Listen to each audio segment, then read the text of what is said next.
Всем привет! Сегодня расскажем про вакуумные захваты. Нужная вещь, которая может и в хозяйстве пригодиться. Можно использовать как ручку двери. Выдерживает хрупкую девушку.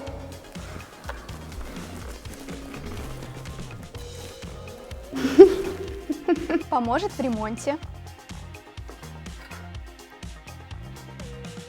Если нужно что-то подвинуть. Если вас тащат куда-то в субботу утром. А вообще это нужно для транспортировки стекол и зеркал.